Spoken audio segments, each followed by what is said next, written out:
dober dan. That means good day. TalkCast PDX. Find us on the web, talkcastpdx.com.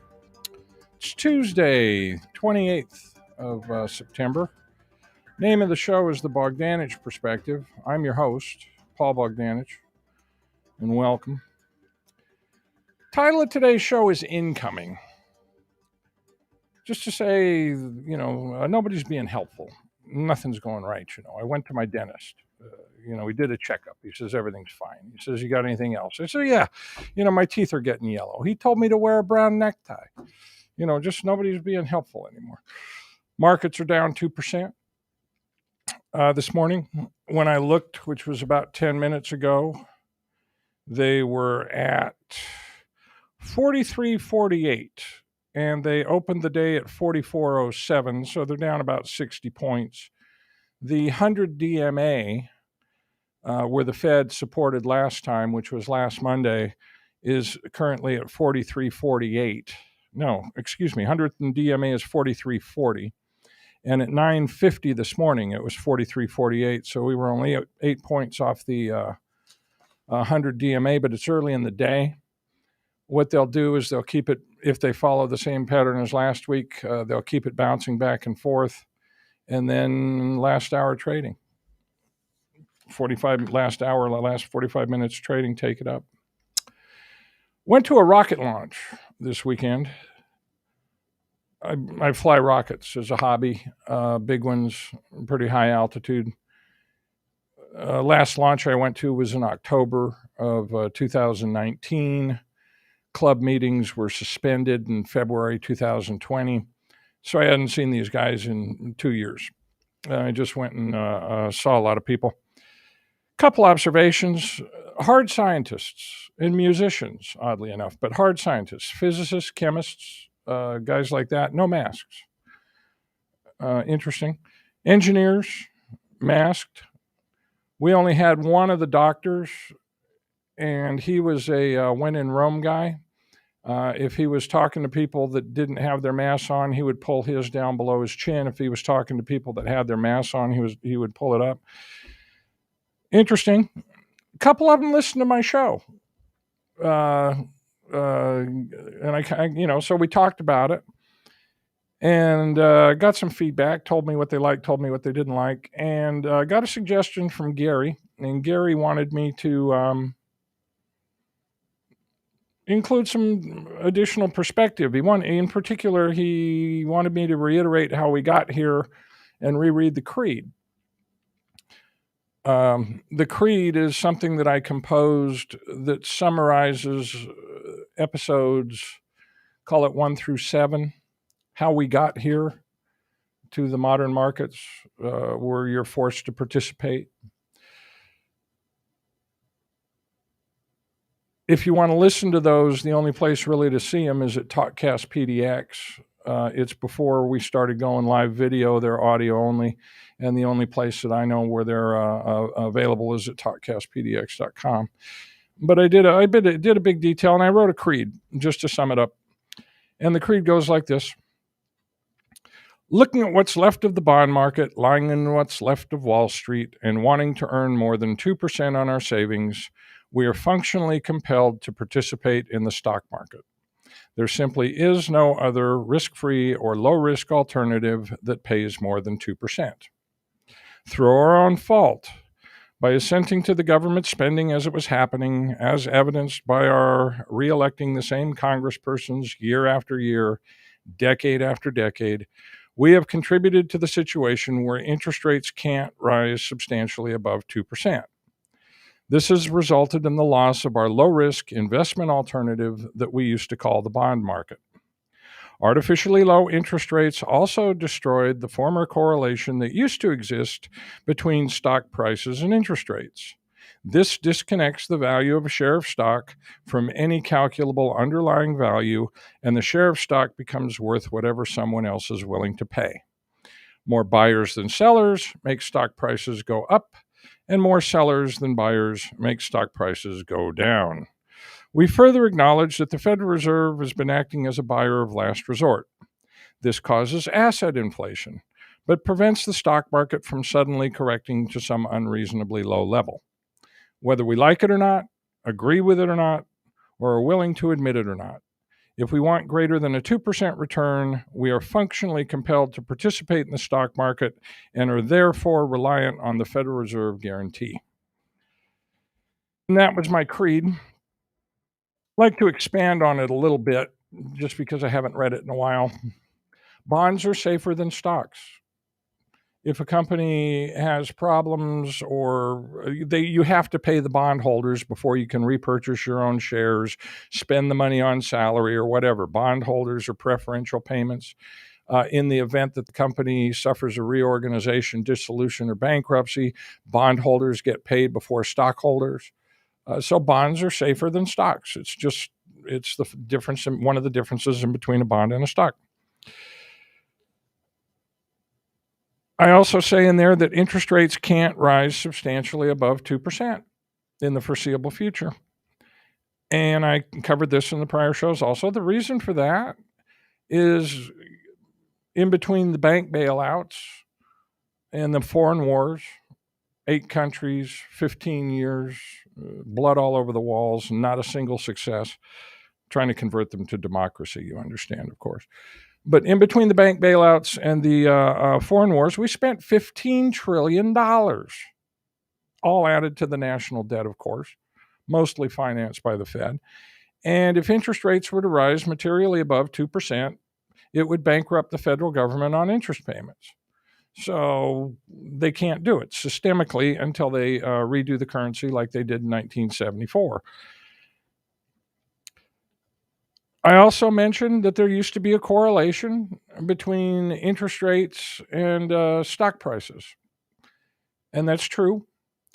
The price to earnings ratio is the price of a share of stock divided by the earnings per share for the entire year. That's a ratio. And 1 over the price to earnings ratio is the equivalent interest rate. So, for example, P/E's currently run about 23, 22. They used to be much lower, 12, 15, like that. But let's go back, and in the old days, let's say you had a stock, a good industrial company, paid a dividend, blah, blah, blah, and it was trading at a 12 to 1 P/E. The equivalent interest rate on a 12 to 1 P/E is 8.3%. Okay. If the bond rate, what you can go take your money and go to the bond market for at that time was, call it 7%, your 8.3 is over the 7, and as long as you're comfortable with the company's operation and future prospects, you hold the stock. But if that same company, if the price rises and the PE goes to 18%, or 18 to 1, then your equivalent interest rate is only 5.5%, but the bonds are still trading at 7. So what used to happen is you used to sell some of the stock, buy the bonds, wait for the stock price to correct to the mean, and then repurchase the stock. So money used to flow in between the bond market and the stock market. But on a 2% interest rate, you can't do that. So everybody's 100% in stocks, right? You're compelled to participate in the stock market. This has had the result that things don't trade on value, earnings. They trade on, it's a popularity contest, in other words. The modern markets. More buyers and sellers make stock prices go up, and more sellers than buyers make stock prices go down. And it's a giant popularity contest. Were it not for the Fed, it would be very volatile and very risky. But they take care of that. And this gentleman that I talked to that wanted me to read the creed again, we talked a little more. He's a little older than me, so he's mid 60s, call it. Worked all his life, good jobs, engineering manager, like that. But saved money. Got his retirement planned. Probably going to start on it within the next 5 years sometime. He doesn't need 10% a year. All right, just to make his retirement comfortable and not worry about it. He only needs 5, 6, 7%. And were it not for the situation that we're in, he would be in bonds. Just, guaranteed return, 5, 6, 7%, and live happily ever after. He's compelled to participate in the stock market. He knows it. He dislikes the risk that he is being forced to take, and he resents it. And a lot of people in that situation. Let's look at where we are. And this is before today. Justin, if you could put up graph number 1, please. I've shown this the last 2 weeks. It's just a graph of the S&P 500 closing daily prices starting on January 2nd, 2018, going to the end of the year. Graphs, there it is. Okay. The main thing that I keep mentioning is look at after the big drop in the middle is the pandemic. After the pandemic, the market has been going up in a channel. The 50 DMA daily moving average DMA, the 50 DMA, 100 DMA, and 200 DMA turned into linear functions. That would be the green line, blue line, and red line, respectively. But the market had been moving up in a channel. That channel was set to return 30% per year in equity prices. And if you look towards the very beginning of when the channel line starts, there's 2 drops there. And that's the last time that the market dropped below the 100 DMA. And that was in late September, September 24th, 2020, and it went all the way to the end of October of 2020. And that's the last time the market had a significant soft patch. Past that, it's been going up in that channel 30% a year. If you could take that one down and put up the next one, please. This next graph is just an expansion of the very right end of the prior graph. This one runs from March 31st, 2021 to Monday, September 27th, which was yesterday, is where the S&P line stops. There's all kinds of call-outs. If you're not listening to this real time, pause it and read it. But the first call out is the all-time high that was reached on September 2nd, which was 45.37. Second call out was a week later, which was Friday, September 10th, and the market was down to 44.59. The third call out is a week after that, which was 2 weeks ago, Friday before this last Friday, and that was September 17th, S&P down to 44.35. That's right where it crosses that green line. And then it fell last Monday, as you'll recall, set the low on Tuesday, September 21st, following day, but only by a couple of points. And that was at 43.54. And then I put a call out for the last time that the market traded that low, which was July 21st of 2021. And so from July to September, July, August, September, October. So basically the fall last Monday erased 3 months worth of gains. All right. Not huge. It just erased 3 months worth of gains is what it did. And then the last call out is where we were yesterday, which was Monday. And that was at 44.33. Last time I checked, which was at 9:50, again, the market was at 43.48. And the 100 DMA, which is where they supported it last time, is 43.40, so within 8 points. You can take that one off, please.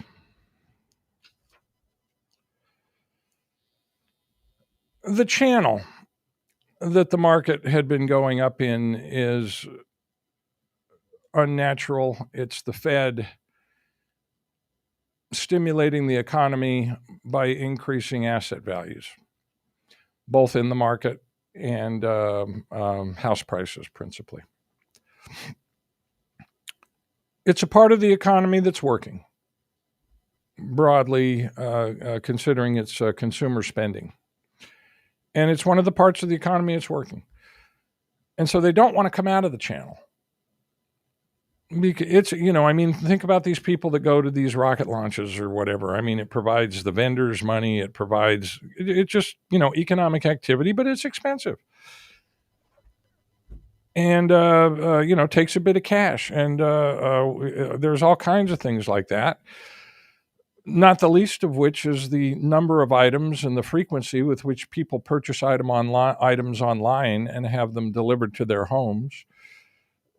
And over time, they've been doing this for a long time. The economy has adjusted. So you have a lot of jobs in delivery and this, that, and everything else that are tied to the high asset values, and they don't want to come out of the channel.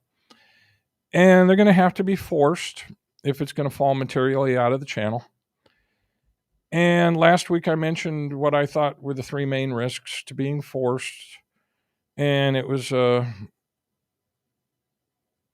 political risk, inflation, and a generalized decrease in economic activity from whatever cause.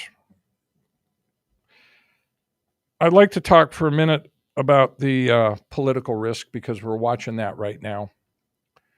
It's 28th. It's Tuesday. Thursday is September 30th. September 30th is the end of the fiscal year for the federal government, and it's also the end of the third quarter for corporations.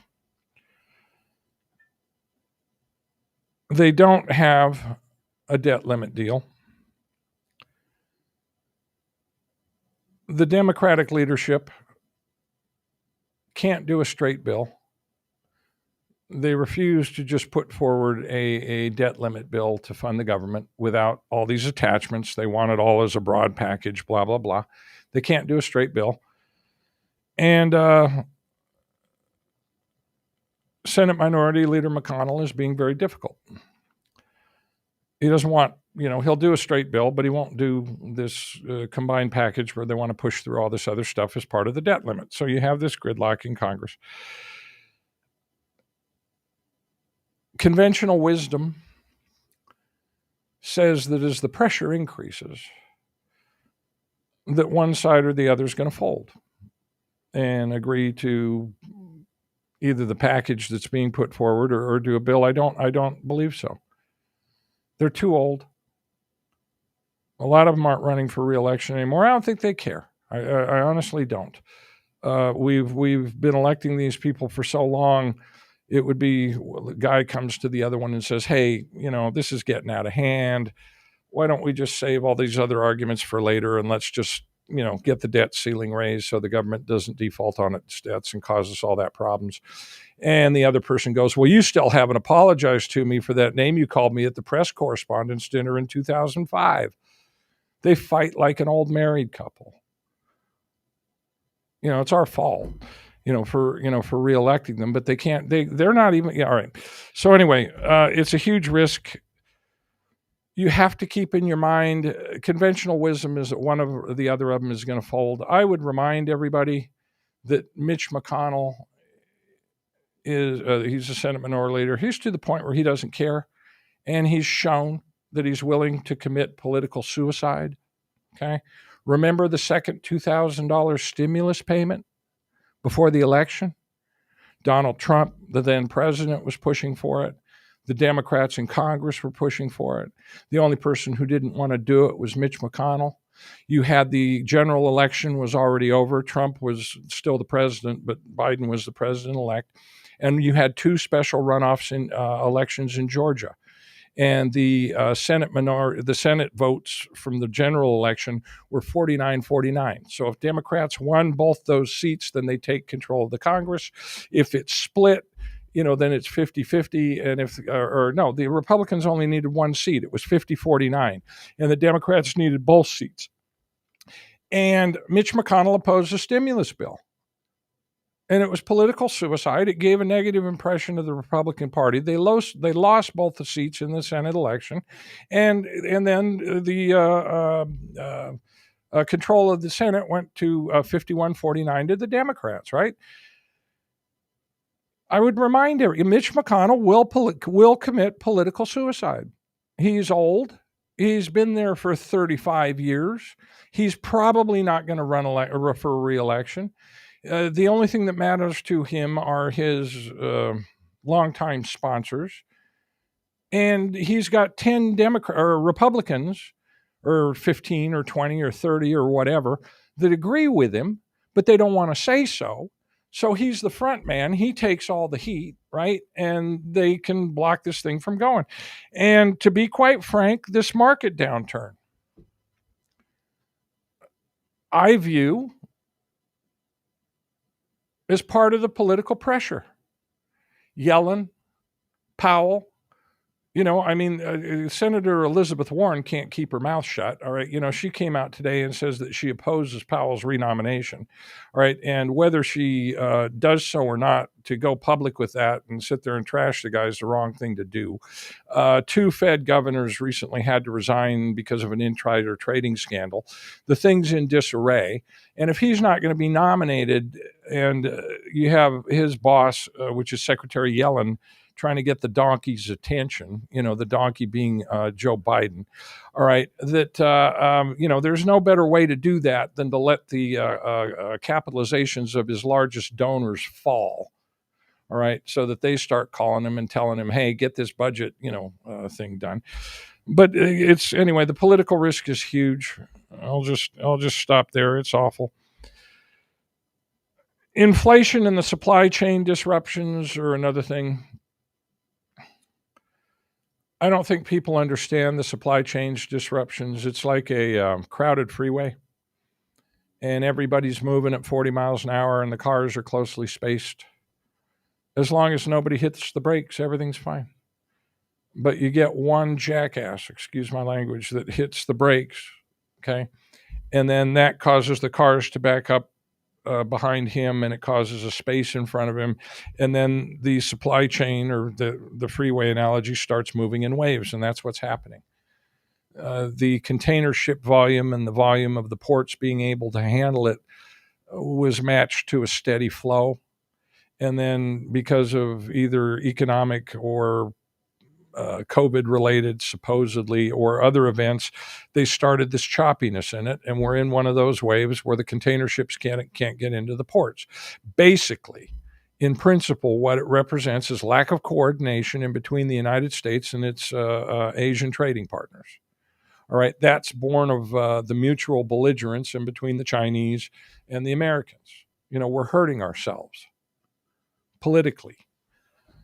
And people are gonna start to pay the price for it, in my opinion. And anyway, these are just what I see as the risks. All right. I would remind everybody once again that they totally cut off the bottom end from all their federal payments, save married couples with children. They're still giving the children's payments, but they totally cut these guys off on September 2nd. Been about a month. As time drags on, that situation gets worse and worse because they're out of money.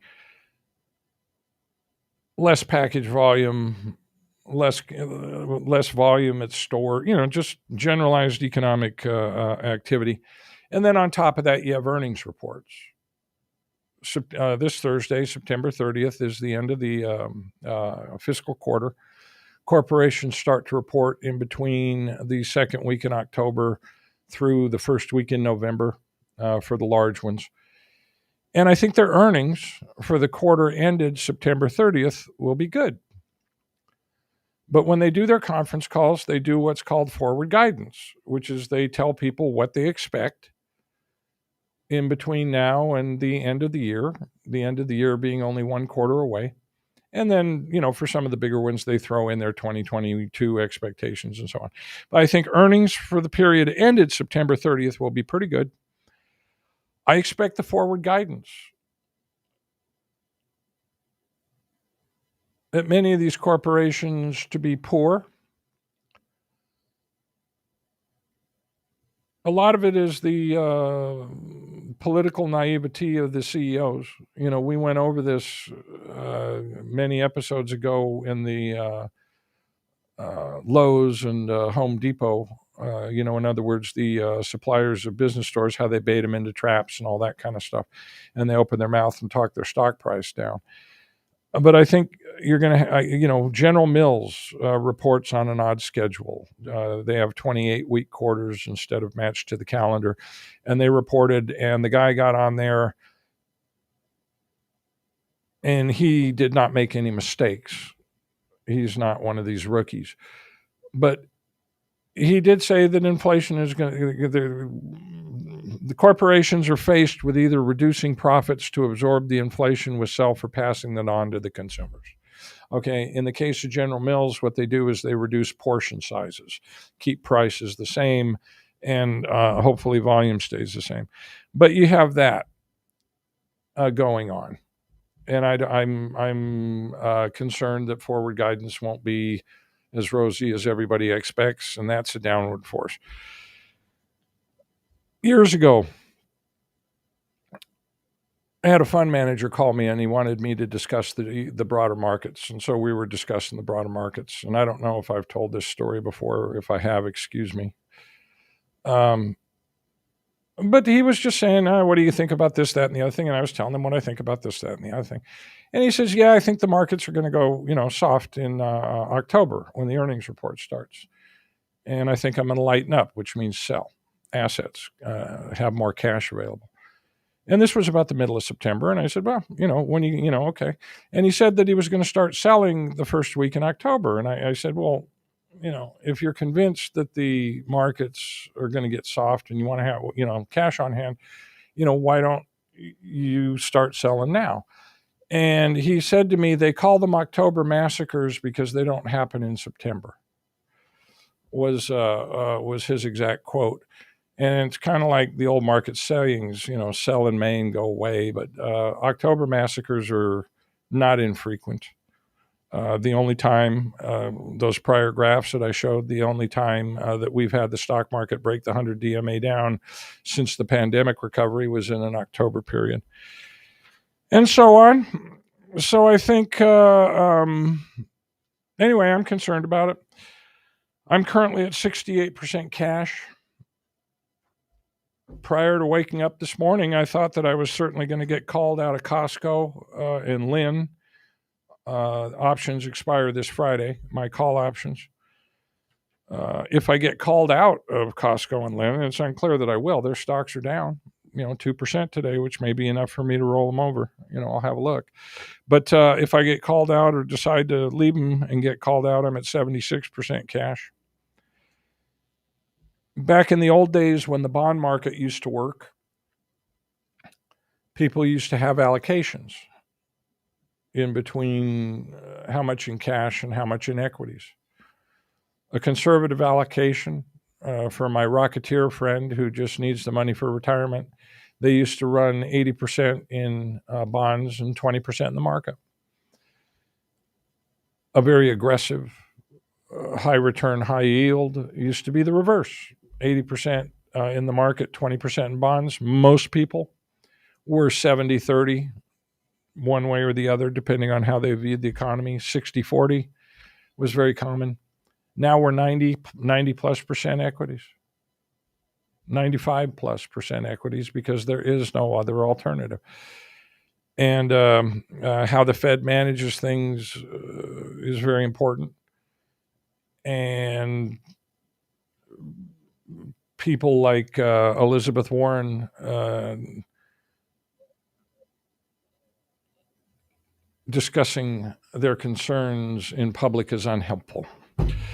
And we'll see what happens.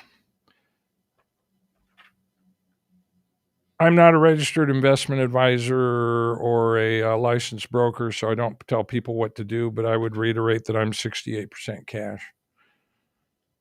October massacre is an old term that I did not invent.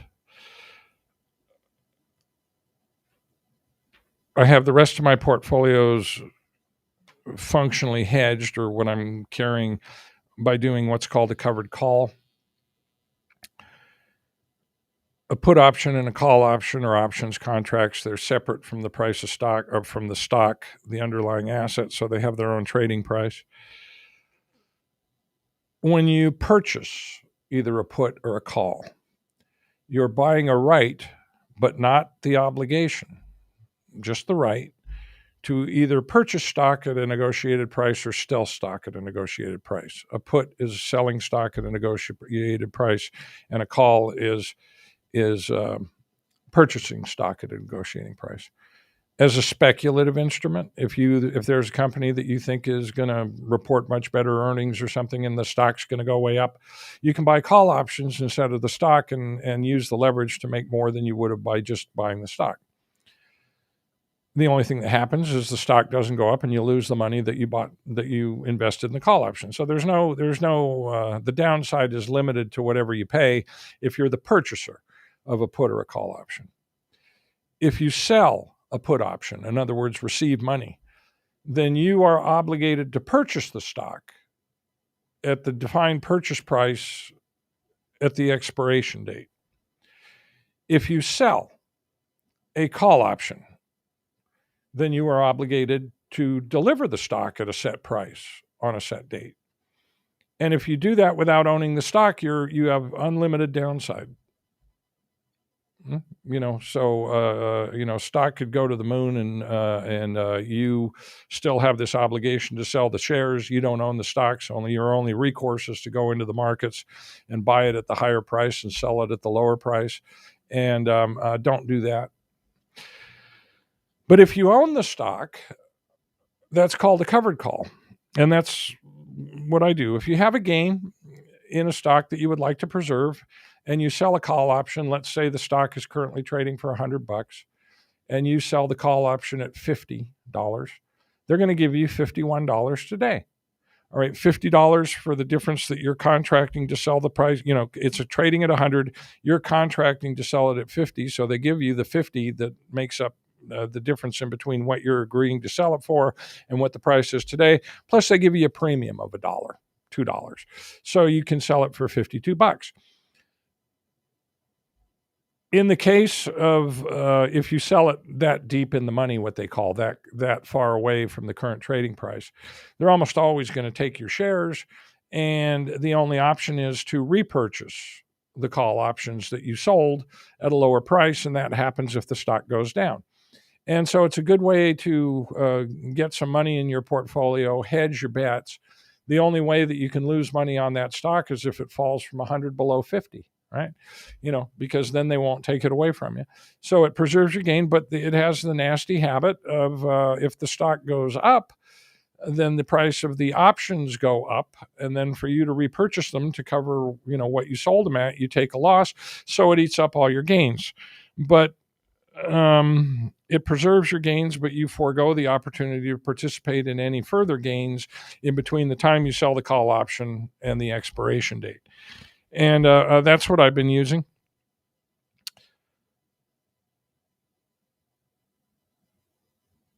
I go over the portfolios, and last week I showed the graph. Last week we had the big market diminution on Monday, and then by the end of the week it had substantially recovered to where it was 2 weeks before, not counting today's activity again. But for the week, ended last week, including the 2% fall on Monday, the market finished the week only down 1/2%, or up, half of 1%. So even including Monday, by the end of the week, it was up 0.5%. On a $100,000 portfolio, that's $500. We have 4 demonstration portfolios, top 30 stocks, one portfolio. We take the top 30 stocks equal weighted, and then the other one is cap weighted. Then we have the top 3 stocks in every sector, covering all 11 sectors of the S&P, and then a discretionary portfolio that I manage that has all these calls and everything else on it. And you should have returned $500 for last week, an increase, even given the big fall on Monday. The top 30 cap weight only returned 87 instead of 500. The top 30 equal weight lost $190 instead of coming up 500. And those are the top 30 stocks, right? That's how those two portfolios are comprised. The S&P, the one with 3 stocks from every sector, so the S&P more broadly, but concentrated in the largest stocks, returned $162 against the $500 expectation. And my portfolio returned $300 against the $500 expectation, but I lost $205 for the hedge price, the changes in the hedges. So I only made $94 net, but I'm hedged on the downside. But the moral of the story here is the large stocks, when the market went down last Monday and then recovered by Friday, the largest stocks did not participate equally in the recovery. okay? Because the way our portfolios are built, two of them have the top 30 stocks and the other have the top 33 stocks just by sector, right? So these are the top cap stocks. They did not participate. So it was the smaller stocks and the ones below them that they used to run the market up. And that plus the losses of today has the effect of dropping their market capitalizations.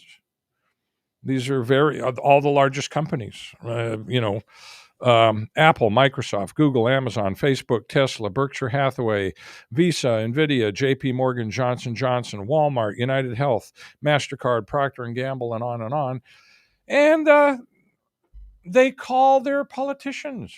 And they say, hey, you're killing me. Do something about this debt deal. And our system is such that the politicians have to take those calls. So, in my view, this is just another form of political pressure. If Powell's not going to get renominated, then he's got nothing to lose. Janet Yellen, his boss, can't get the donkey's attention, so she is working it by other means. And this political instability is costing you money out of your retirement portfolio. Okay? This is what you get for reelecting the same congressman for 30 and 40 years. I hope you enjoy it. If we look at the market changes, I'm just going to go straight to the top 54 stocks just to show you what went up, what went down. 54 stocks in all the four portfolios. Now, I'll go over my hedges. I always like doing that I only have 13 stocks anymore. I started with 24, but I sold them, got called out of others.